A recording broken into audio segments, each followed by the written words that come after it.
ပရိဒီချေမိတ်ဆွေအားလုံးပဲမင်္ဂလာပါခင်ဗျာ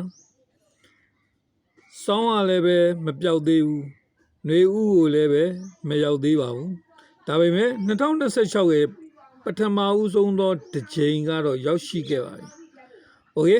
မိတ်ဆွေတို့ကိုဒီနေ့ကျွန်တော် YouTube တောင်းပန်မှုလေးတစ်ခုနဲ့ကစားပြသွားပါမှာမိတ်ဆက်ပေးသွားပါမယ်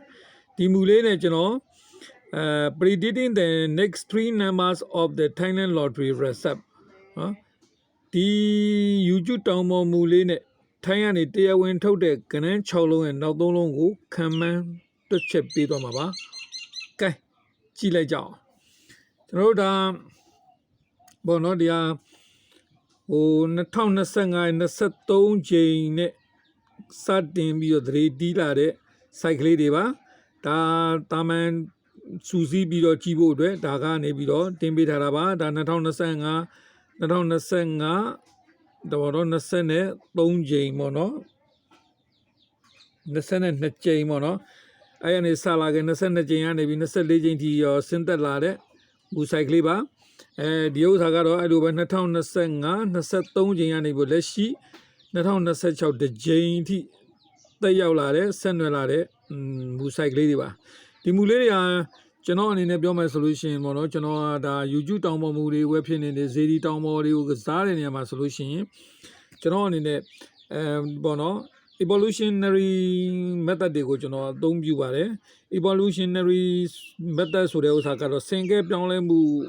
ဖြစ်စဉ်နဲ့ဆိုင်တဲ့နီးပညာလေးတွေနီးမူလေးတွေပေါ့နော်ဒါလေးတွေကိုကျွန်တော်အဓိကအသုံးပြုတယ်ကိုင်းကြည့်တဲ့အောင်ကျွန်တော်တို့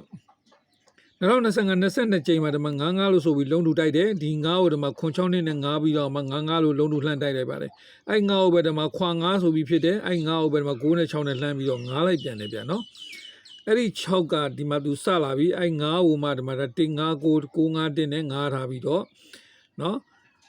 ဒါကစပြီးတော့ frame တည်လိုက်ပြီပေါ့ဗျာနော်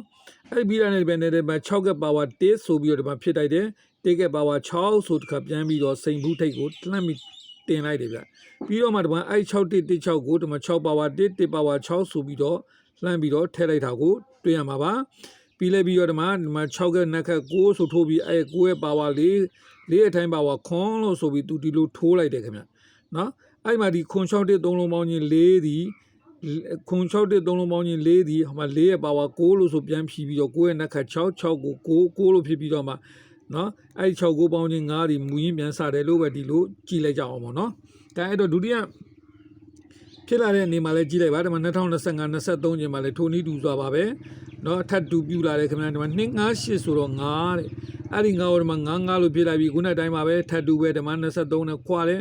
96နဲ့9တယ်ဟုတ်ပြီရောနော်အဲ့မှာပြီးတော့ဒီမှာ6က power 1လို့ဆိုပြီး1က power 6ဆိုစိန်ဘူးထိတ်မှာ2026စိန်ဘူးထိတ်မှာ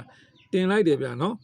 တင်ပြီးတော့မှ6က power 1ဆိုတဲ့ဥစ္စာကိုတန်ခွင်းရာမှာထည့်ပြီးတော့1က power 6ဆိုတဲ့ဥစ္စာကိုတန်ခွင်းလည်းမှာပြန်ပြီးတော့ထည့်ထားတာကိုမိတ်ဆွေတို့မြင်ရမှာပါဒီမှာ6ကနက်က9ဆိုတဲ့ဥစ္စာပြုပြီး9ရဲ့ power 4ရဲ့ထိုင်း power ခွန်လို့ဆိုဖြစ်လိုက်တယ်ဗျာနော်အဲ့တော့ဒီမှာခွန်6 1 3လုံးပေါင်းချင်း4ဆိုတဲ့ဟာကဒီမှာ4လို့ဖြစ်ပြီးတော့4 power 9 9နက်ခတ်6 6နက်ခတ်9ဟိုင်းနှလုံးပေါင်းချင်း9ဒီ9လို့ဖြစ်ပြီး2 5 8 9နဲ့ပြန်ပြီးတော့ round ဘောနော်ပတ်စင်တစ်ခုအဆုံးသတ်သွားတယ်ပေါ့နော်ကဲအဲ့တော့ तू ကဘယ်လိုပေးမလဲမူကိုတော့ခင်းပြီးသွားပြီပေါ့နော်အဲ့တော့2025ရဲ့ခုနကတော့9တွေဖြစ်သွားပြီးတဲ့အခါမှာဒီမှာနော်ဒီနဲ့9နဲ့6နဲ့ပေါင်းချင်း9တဲ့နော်ဒါခုနဒီမှာနော်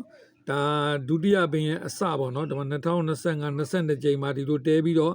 96လို့ဖြစ်တဲ့အချိန်မှာစမယ်ချင်းပေါ့နော်အဲ့တော့ဟုတ်ပြီဘယ်လိုစလဲဆိုကြည့်လိုက်မယ်နော်ဒီမှာဒီ9နဲ့6နဲ့ပေါင်းချင်း9တဲ့အဲ့9ကိုမှ9 3ညနဲ့9ထားတာကိုမိတ်ဆွေတို့မြင်ရပါလိမ့်မယ်နော်အဲ့ဒီ9ကိုပဲဒီမှာကျွန်တော်တို့မပြောမလဲဆိုလို့ရှိရင်နော်အဲ့ဒီ9ဆိုပြီးတော့ဒီမှာ2583လုံး9ဆိုပြီးတော့93ချက်တိုက်လိုက်တယ်ဗျနော်တိုက်ပြီးလိုက်ပြီး9ရဲ့ power 3ညလို့ဆိုမလေးလယ်မှာထည့်လိုက်ပြီးလိုက်ပြီး3ည power 9ဆိုတာကတော့အောက်မှာ6 9လေးနဲ့9လိုက်တယ်ပေါ့ဗျာနော်အဲ့ဒီ9ရဲ့ power 3ညကိုအောက်စီတော့မှာ136 3လုံးပေါင်းချင်းနဲ့ထည့်လိုက်ပြီးတော့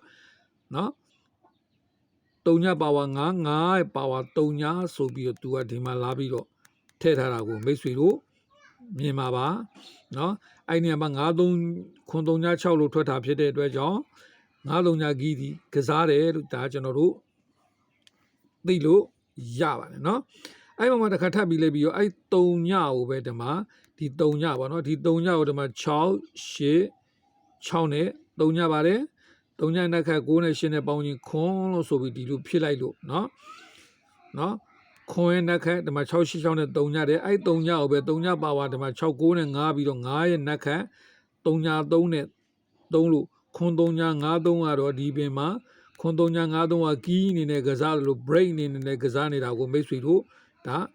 တွေ့ရပါလိမ့်မယ်เนาะ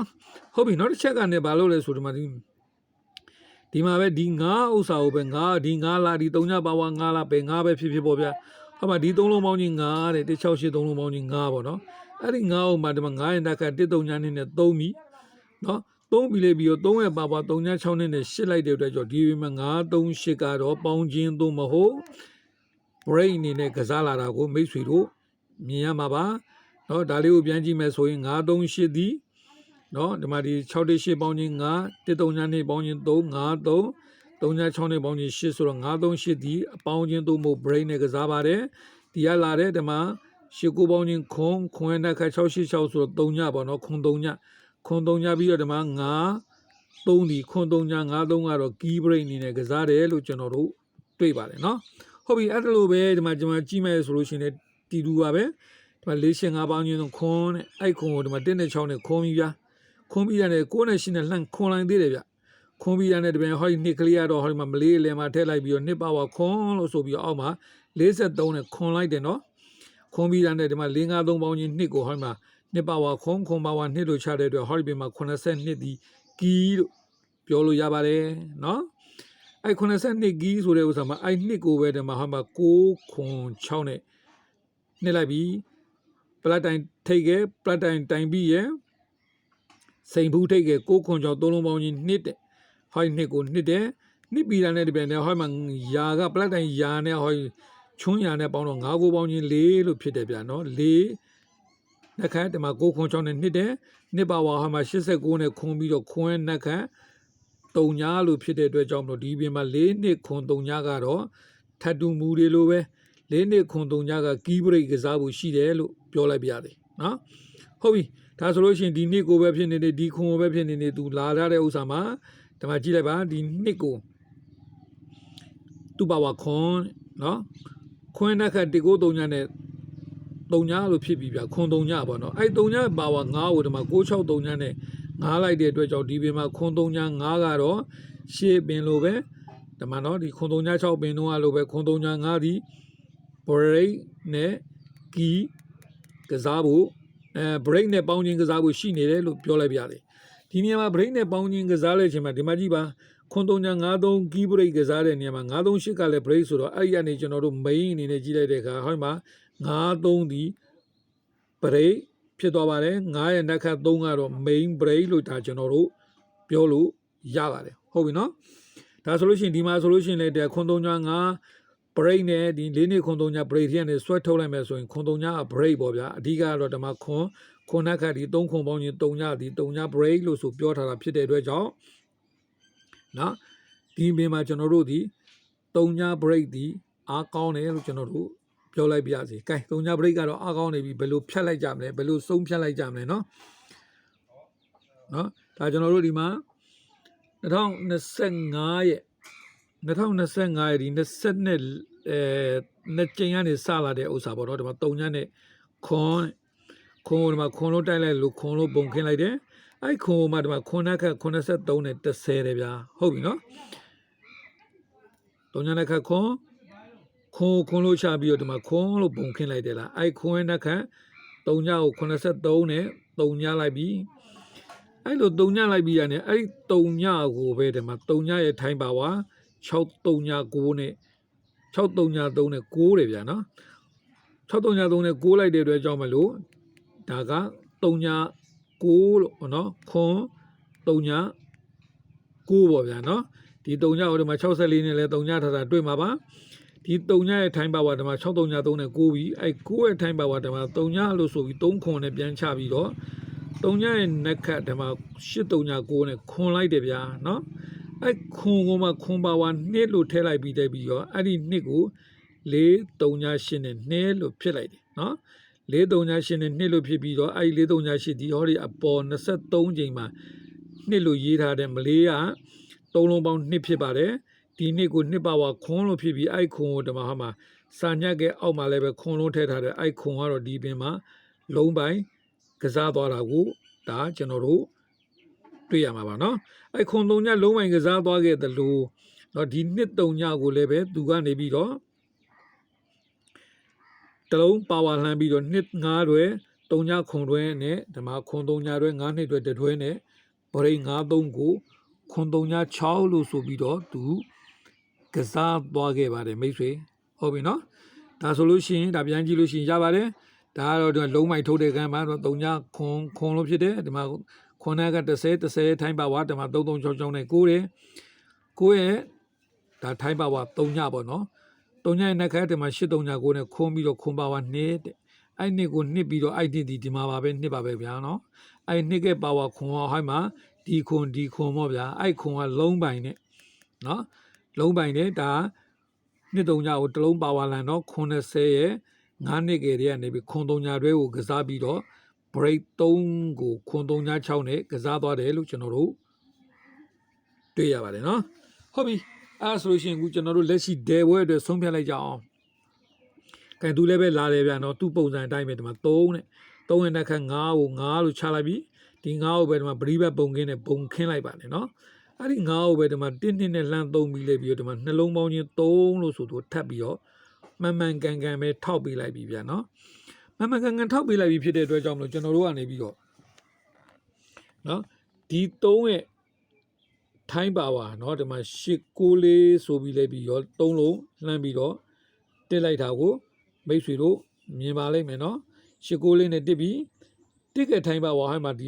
853ဆိုတဲ့စာညက်ကရှင်းနှလုံးပေါင်းချင်း3လို့ဆိုပြီးပြန်ပြီးတော့เนาะထည့်ထားပါတယ်ကြော်ကြည့်လိုက်မယ်ဆိုရင်တော့ဗျာဒီ1နဲ့2နဲ့ပေါင်းချင်း3ဟိုင်း3ည3 3ကိုဒီမှာ85နဲ့3ပြီဗျာ3ပြီတာနဲ့ပြန်နဲ့3ရဲ့နှက်ခတ်တယ်မှာခွန်53နဲ့5ပြီလို့ဒါကျွန်တော်တို့တွေ့ပြီပေါ့နော်အဲ့ဒီ9ရဲ့ပါဝါဟိုင်းမှာ3ခွန်နှလုံးပေါင်းချင်း30တဲ့9ပါဝါ30ပေါ့နော်အဲ့30ဒီဟိုင်းမှာ4 9ခွန်နဲ့30ပြီးတော့ပထမ24ချိန်မှာဟောဒီမလေးရှားမှာအပေါ်3လုံး30နဲ့ပြန်ပြီးတော့ခြေထားပါတယ်အဲ့3ညပါဝါ9ဒီအဲ့9ကိုဒီမှာစာညက်ကအောက်မှာ9လို့ဖြစ်လို့ကျွန်တော်တို့ဒီပင်မှာ9တလုံးပိုင်ထိတ်စီးလို့ကစားဖို့ရှိနေတဲ့ဥစ္စာကိုကျွန်တော်တို့တွေ့ရမှာပါအဲ့မှာဒီမှာ83ကိုခွန်8တွဲ3နှစ်တွဲဆိုပြီးတော့ကျွန်တော်တို့တလုံးပါဝါလန်နဲ့ကစားမယ်ဆို3နှစ်တွဲခွန်8တွဲလို့ရပါတယ်အဲ့ဒါမှမဟုတ်လို့ရှိရင်လည်းဒါတော့ကျွန်တော်တို့ဒီမှာကြည့်လိုက်မယ်ဒီမှာကျွန်တော်တို့ဒီမှာ9တလုံးပိုင်ကိုဒီနှစ်ခွန်နဲ့ကတ်မယ်ဆို9နှစ်တွဲ9ခွန်တွဲပေါ့ဗျာဟုတ်ပြီနော်ဒါရိုးလေးပြန်ကောက်လိုက်မယ်ဆိုလဲ9နှစ်တွဲ9ခွန်တွဲလို့ဆိုပြီးတွေ့ရပါလိမ့်မယ်အဲ့မှာကျွန်တော်တို့ဒီမှာ break ကိုခွန်3ညလို့ရွေးချယ်တဲ့နေရာမှာ3ညတစ်ခုနဲ့ဦးစားပေးယူပါမယ်အဲ့တော့32တွဲနဲ့88တွဲမှာခုနကတော့9နှစ်တွဲ9ခွန်တွဲမှာ93နှစ်နဲ့9ခွန်8ဆိုတဲ့ main ကနန်း2ပေါက်ထွက်လာပါတယ်93နှစ်ကို93နှစ်9နှစ်3 9ခွန်8 98ခွန်ဆိုလိုပြီးဒီလိုကစားလို့ရတယ်ပေါ့ဗျာเนาะအဲ့ဒါလိုပဲဒါဆိုလို့ရှိရင်52တွဲနဲ့50ခွန်တွဲကို break ခွန်လို့ကောက်လိုက်အောင်မယ်ဆိုရင်9နှစ်3ည9ခွန်5ဆိုပြီးနှစ်ကွက်ကိုလည်းပဲရန်လို့ရသေးတယ်လို့ပြောလိုက်ပြရစီအဲ့တော့ဒီကနေ့အနေနဲ့ပြောမယ်ဆိုလို့ရှိရင်ကျွန်တော်တို့เนาะအဓိကအားဖြင့်ဘာဖြစ်မလဲဆိုလို့ရှိရင်เนาะကျွန်တော်တို့ဒီ site ဒီမူရကနေပြီးပေးလာပဲဥစ္စာက93နှစ်98ခွန်ဒီပရိတ်30အနေနဲ့เนาะ main ကနန်းတဲကနန်းဖြစ်ပြီးတော့920 9ခွန်5ကတော့ရန်ကနန်းအနေနဲ့ရှိပါလိမ့်မယ်เนาะတခြားမိတ်ဆွေတို့ဒီ line ဒီပေါ်ကနေပြီးတော့ထပ်ဆင်ပြီးတော့တွေ့မဲ့ကနန်းလေးရှိမယ်ဆိုလို့ရှိရင်လည်းပဲ okay ကျွန်တော်ရဲ့ YouTube တင်ပေးတဲ့နေရာမှာ comment မှာလာရောက်ပြီးရေးသွားနိုင်ပါတယ်လို့ပြောရင်းနဲ့မိတ်ဆွေတို့အားလုံးကိုယ်စိတ်ချမ်းမြေ့ကြပါစေအားလုံးမင်္ဂလာပါဗျာအဲ့မှာနောက်တစ်ခုရှိသေးတယ်ဗျာเนาะဒါကျွန်တော်ဒါကတော့ဘယ်လိုပြောမလဲဆိုလို့ရှိရင်ဒါကျွန်တော်တို့ဦးရင်းပေါ့နော်ဒီ site နဲ့မဟုတ်ဘဲနဲ့သူကနေပြီးတော့ထပ်ဆင်းအနေနဲ့ဆင်းလာတဲ့ site ကလေးတွေပေါ့နော်အဲ့ဒါဘယ်လိုဆင်းလာလဲဆိုလို့ရှိရင်မိတ်ဆွေတို့ဒီမှာတွေ့လို့မြင်နေအောင်လို့ကျွန်တော်တခုပြပေးပါမယ်အဲ့ဒါဘာလဲဆိုလို့ရှိရင် ဒီသုံးလုံးပေါင်းချင်းခွန်တဲ့136သုံးလုံးပေါင်းချင်းခွန်ကိုဓမ္မစာညက်မှာဓမ္မဒီဇေဒီကသုံးလုံးပေါင်းချင်းခွန်ကိုဓမ္မ839ခွန်လို့မလေးမာဒီလို့တစ်စောင်းလှုပ်လိုက်လို့တချမ်းရေးလိုက်တဲ့အတွက်ကြောင့်အဲ့ခွန်ဒီရှင်းနှလုံးပေါင်းချင်းခွန်နဲ့ကစားပါတယ်တခါနောက်တစ်ခါဒုတိယပွဲမှာဓမ္မ643ဆိုပြီး3ကိုဓမ္မ8နဲ့3နဲ့3လို့နှလုံးပေါင်းချင်း3ဆိုတဲ့ဥစ္စာကိုကစားထားတာကိုတွေ့ပါလိမ့်မယ်ဒါဆိုဒီမှာ3ည3နှစ်ဆိုတဲ့9ဒီနှစ်3ညနဲ့9ပြီးတဲ့အတွက်ကြောင့်မလို့နှလုံးပေါင်းချင်း9လဲဒီပင်မှာ